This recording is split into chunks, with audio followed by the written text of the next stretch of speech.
ఒకవేళ 125 రోజులు ఎస్టీలకి 150 రోజులు పని కలిగించకపోతే ఈ కొత్త స్కీమ్ ద్వారా రాష్ట్ర ప్రభుత్వం మీద బాధ్యత, ప్లానింగ్ ఇవన్నీ పెరిగినాయి. ఒకవేళ కల్పించకపోతే అయినా కూడా డబ్బులు ఇవ్వాలి.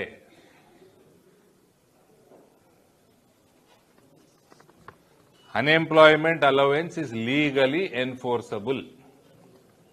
కాబట్టి నీట్గా ప్లానింగ్ చేసుకొని గ్రామ పంచాయతీకి పనికొచ్చే పని చేయించుకొని ఎటువంటి పనులు చేయాలో కూడా డిస్క్రైబ్ చేయడం జరిగింది. ఈసారి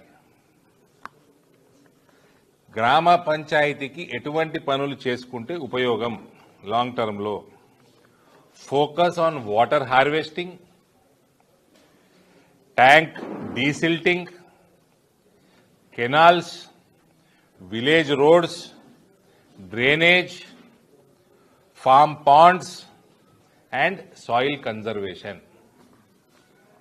ఈ పనుల మీద జీరాంజీ యొక్క ఈ స్కీము నడవాలి. తద్వారా పనికొచ్చేది గ్రామ పంచాయతీకి అనేక సంవత్సరాలు పనికొచ్చే పని జరుగుతుంది. ఇప్పుడు ప్రతి పని ఒక గ్రామానికి ఒక అసెట్గా మిగిలిపోవాలి. So lot of planning is required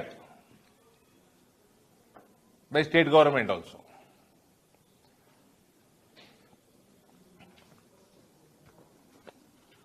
ఇదివరకు 100 రోజులు ఉంటుండే, ఫలానా పని చేయాలన్న ఎక్కడ కూడా డిస్క్రిప్షన్ ఉండకపోవు, గాలికి నడుస్తుండే.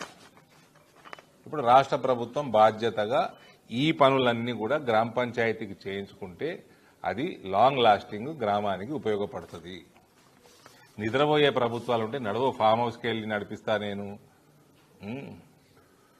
మా బిడ్డే కొడుకులుకే ల్యాండ్ కబ్జాలు, పైరవీలు వీటికే మిగిలిపోతారు.